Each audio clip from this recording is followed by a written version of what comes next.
Think about the worst way to walk into a new room. You cross the threshold, frantically scanning faces for a hint of approval.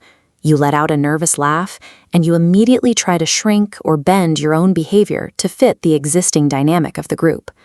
Society teaches us that dominance requires maximum volume. We are told that the person holding the most power is the one physically expanding their chest, talking over everyone else, and constantly competing to keep all eyes on them. But watch what happens when someone operates this way. By over-communicating and desperately trying to remain visible, they actively leak their power. They broadcast their internal insecurities to the room, proving that they crave external validation. True power operates entirely out of sight. It does not shout, it doesn't beg to be acknowledged, and it never competes.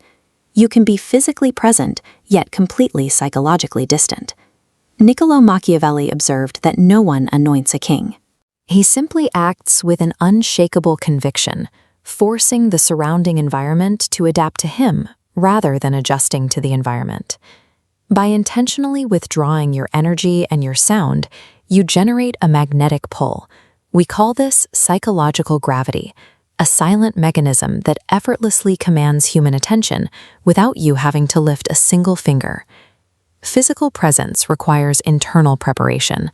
Long before the door opens, you have to decide that you chose yourself, and you do not require anyone else's permission to be there. Social dynamics are rarely built on what is fair or right. People subconsciously defer to perceived strength. When you act untouchable, you plant authority directly into the minds of everyone observing you. When you finally cross that threshold, your intention determines your impact. You are not stepping inside to seek belonging. Your aggressive internal mandate is to completely redefine the environment on your terms. To understand why this works, look at this conceptual visualization of social energy. In a high-stress environment, most people are operating at a frantic, reactive frequency, these jagged, high-impact lines. But when you introduce a single, slow, steady wave into that chaos, something shifts. This represents a pattern of social entrainment, where a group's collective energy begins to synchronize with the most stable presence available. You project that stable signal through sheer physical economy. By maintaining absolute stillness, a steady gaze, and calculated slow movements, you become the anchor point that smooths out the room's chaotic energy. By holding on to absolute calm, you force the entire room to unconsciously sync to your rhythm. They soften their tone, hesitate to interrupt, and defer to your unspoken authority, completely eliminating the need for you to fight for attention. In standard conversations, people rush to fill dead air. They jump in immediately with a response just to avoid the tension of an awkward silence. The moment you speak too often or start nervously explaining your position, you expose your baseline intentions. You show your competitors exactly what you want and how badly you want it. You counter this by deploying the deliberate pause. When someone finishes speaking to you, you maintain calm, unreadable eye contact. You simply refuse to react immediately. This delay creates a psychological vacuum. We are socially conditioned to expect a give and take in conversation, and when that response is missing, the other person experiences an acute sense of exposure. Without your reaction to guide them, they must weigh their own words in a void, creating a pressure that most people find difficult to endure. Because of that pressure, the speaker will instinctively start to doubt their own point. They will backtrack, second-guess themselves, and nervously babble just to resolve the tension you've created. That conversational void is a trap. By forcing the other person to fill the silence, they are unconsciously submitting to your framing.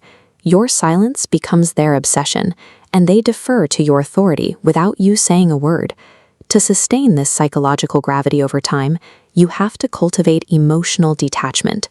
It is the necessary defensive mechanism against a chaotic environment. True detachment means you can observe and feel the tension or frantic energy of a room while remaining completely unowned by it. You treat emotion as a strategic tool, not an involuntary reflex. You maintain control by offering stark contrast. If the room expects force, you speak softly. If the environment becomes frantic and chaotic, you stay perfectly still. Alternating between intense focus and complete calm systematically breaks the established rhythm of the people around you. They can never quite predict your next move. The moment you successfully break a room's rhythm, you own its collective attention. You become the conductor, dictating the pace of the interaction. The ultimate archetype of dominance relies on a very simple rule. Kings do not argue, and they do not compete. They merely observe the board, make a decision, and command. Commanding a room is an act of untouchable self-command. When you stop desperately chasing attention, you become the quiet center that naturally attracts it. You operate under a simple law. I control the energy, I command the room.